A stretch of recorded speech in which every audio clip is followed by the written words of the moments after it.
Donc bonjour, la méthode numéro 3 pour montrer qu'une suite est minorée, majorée, c'est-à-dire bornée. Et la suivante, on va poser u de n égale à 3n carré divisé par n plus 1 et on va faire en sorte de faire l'étude d'une fonction.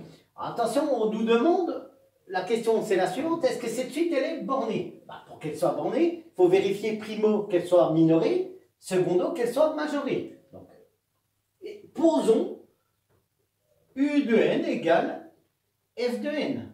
C'est une suite définie sous la forme explicite. Donc j'ai le droit d'écrire que pour tout x appartenant à 0 plus l'infini, alors pourquoi 0? N, il ne faut pas oublier que n est un entier naturel.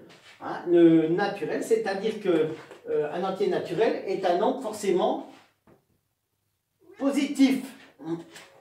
D'accord? Alors, ici, je peux dire que f de x, je remplace le n par x, j'ai 3x carré divisé par x plus 1. Hein. Et maintenant, je vais faire quoi? Comme toute fonction qui se respecte, on va faire l'étude de la dérivée, on va faire le tableau de variation. Alors attention, est-ce qu'il y a des valeurs interdites? Non. La valeur interdite, c'est moins 1, mais comme on étudie sur 0 plus l'infini, c'est défini sur 0 plus l'infini, on peut définir être dérivable. La fonction f est définie est dérivable sur 0 plus infini, ou alors R plus. Hein, est définie, est dérivable. J'ai beaucoup d'élèves qui me l'oublient, ça. Dommage. Définie dérivable sur R plus. Si je peux définir, si elle est définie et dérivable, ça veut dire que je peux dériver. F, c'est quoi? C'est de la forme U sur V. U sur V, la dérivée de U sur V, c'est quoi? C'est U' V moins UV' sur V carré. U c'est 3x carré, ma dérivée U', alors f', je peux dire que f est de la forme U sur V.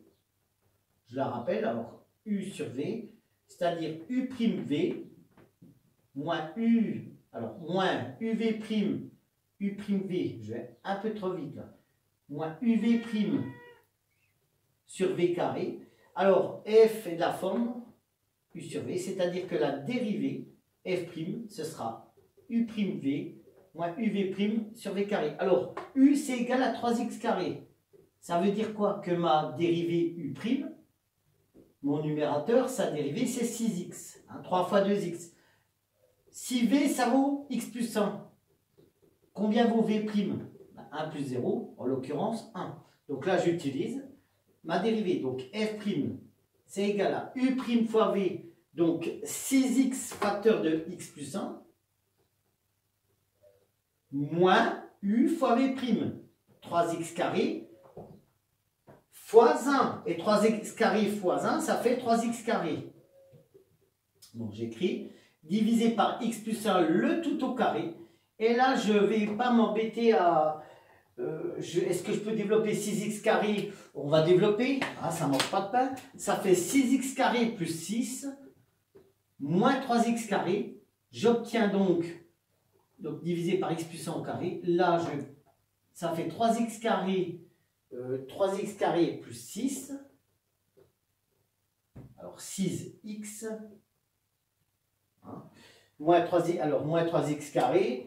Donc ça fait 3x carré plus 6x, d'accord, divisé par x plus 1 au carré. Et là, je ne vais pas m'amuser à faire delta. Je pourrais faire 3x carré plus 6x plus 0, delta. J'ai deux solutions. Je vais aller beaucoup plus vite. Hein. Voici pourquoi. Ici, 3, et je mets 3 au facteur et x en facteur. 3x facteur de x plus 2.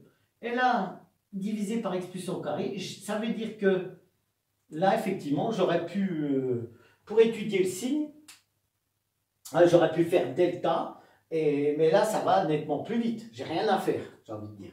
Pourquoi? Parce que là, j'étudie sur 0 plus infini. Maintenant, il faut que je fasse quoi? Que j'étudie le signe de la dérivée. J'étudie le signe de f'. Ça va être très rapide. Le dénominateur, il est strictement positif. Un carré est toujours positif. Quand on lui rajoute un, c'est strictement positif. Il ne faut pas me dire positif. c'est strictement positif. Positif, ça voudrait dire que cette quantité-là peut être égale à 0, c'est faux.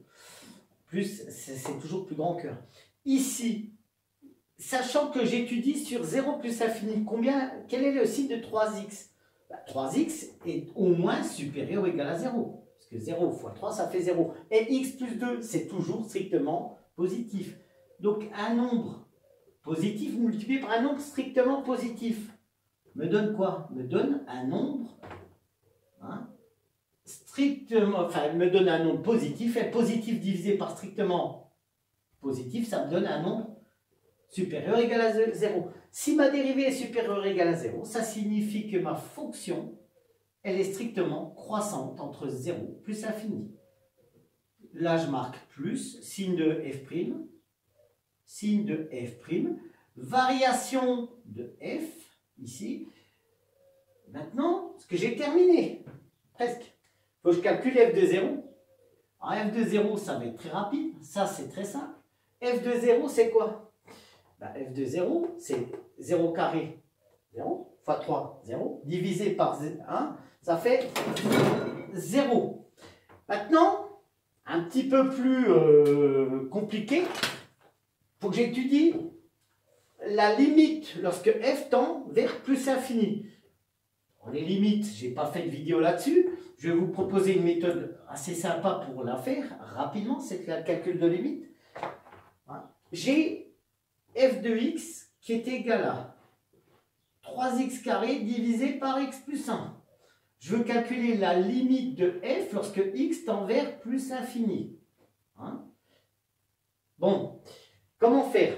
Alors, il y a une règle qui est correcte.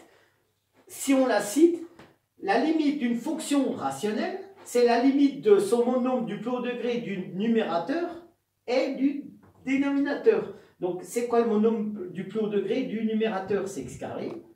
Donc, je mets 3x carré. C'est quoi le monombre du plus haut degré du dénominateur? C'est x. Et par simplification, 3x carré divisé par x, ça fait 3x. Et la limite de 3x, c'est plus infini.